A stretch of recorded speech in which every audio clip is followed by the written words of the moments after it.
Salam əziz tamaşaçılar. Bugün Kirəçxana tərəfdəyəm. Çoxdandır gəlmirdim. Bugün biraz sərindir deyə gəlmişəm. Gün ortaya güclü yağış göstərirlər. Gördüyünüz yer şəklin yuxarı hissəsidir. Tarixi qədim hissəsidir.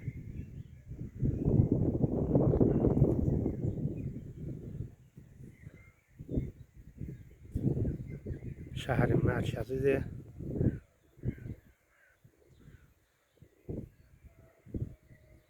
Karvansaraydan aşağı düşəndə şəhərin mərkəzidir. Köhnə icra hakimiyyətinin binasıdır. 9 mərtəbəli mehmanxanadır. Çayın o tayındakı bayraq meydanının şəklinin. Çay baş yuxarı gedəndə yuxarıda görünən kənd Oxud kəndidir. Hal-hazırda mən olduğum yer çox yüksək nöqtələrdən biridir. Köhnə kərpic zavodudur. Köhnə kərpic zavodudur. Bu yolda cığırda gedir Zəylik kəndinə. O dağda gördüyünüz bu xət, həmin xət cığırdır. Dağ cığırıdır, meşə cığırıdır. Ondan gedəndə Sirtə, yəni belə çatıb, dağın belinə çatıb, aşağı düşürsünüz aşağıya. Zəylidin lap yuxarıdakı hissələrinə gedir, yol çıxır.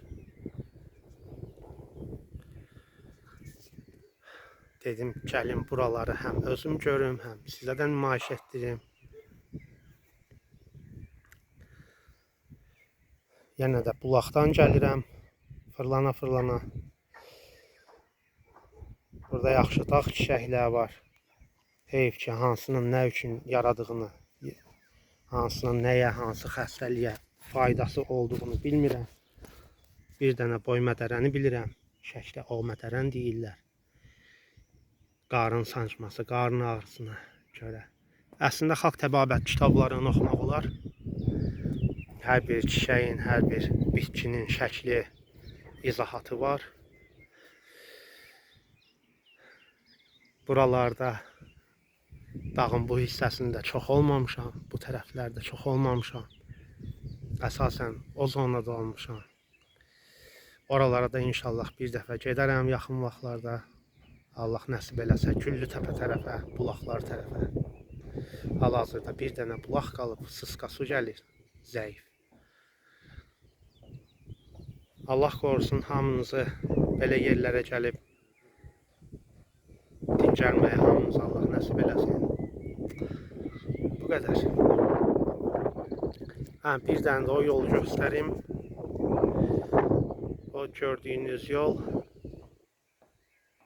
Xan yaylağına qalxır. İnşallah orada planlaşdırıram getməyi. Aylar var, ayı var.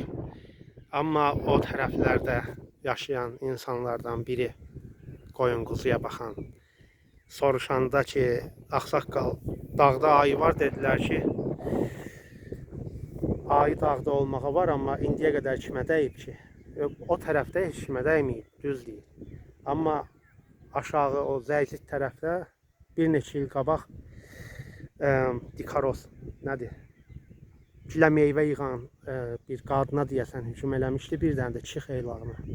Amma yadımda qalmayıb aqibətlər necə olub. Bu qədər. Allah qorusun hamınızı. Hələ getməli çox maraqlı yerlər var. Bu dağların hamısı gəzməli, görməli yerlərdir. Acnohur, göl tərəflər də gedib görməli yerlərdir. Köhnə kənd yerləri olmalıdır. Deyirlər, elə deyirlər. Sonra bu Kiş çayı axan. Kiş çayının yatağı qədim şəkildən keçir. Əgər orada arxeoloji qazıntılar aparsalar, qədim binaları, karvansaraylar, məscidlər, hamamlar, kitabxanalar, mədrəsələr, bazar yerləri, onların qalıqlarını tapmaq olar. Amma əsas arxeoloji tapıntılar olmalıdır. Fikrimcə o aşağıda kənd var. Oradan o yana su anbarıdır. Oradan su adətən gedib aşağılarda toplanırdı, sakitləşirdi. suyun axarı o qədər də kəskin olmurdu və çöküntüləri orada verib. Əgər dalğıc avadanlığı olsa, professional dalğıclar olsa, metal axtaranlarla su altında işləmək üçün olan arxeoloji tapıntılar nə qədər desəniz tapmaq olar. Qədim numizmatik nümunələr, silah nümunələri, qab-qacaq, qızıl zinət əşyaları və s. və ilaxır. Video çox uzun oldu, üzrlü hesab eləyin. Vloqa o qədər də uyğun deyil. Amma ürək sözlər dedim, Allah hamınızdan razı olsun. Kanalda təzə olanlar əgər bəyənirlərsə, lənc, dəvə yerişi danışılır. Abunə olsunlar, paylaşsınlar. Bu qədər. Sağ olun, var olun. Hər birinizə minnətdarlığımı bildirirəm. Hər birinizə dəyər verirəm. İstəyirsiniz abunəçi olun, istəyirsiniz adi izləyici olun. Fərqi yoxdur. Allah hamınızdan razı olsun. Sağ olun, var olun.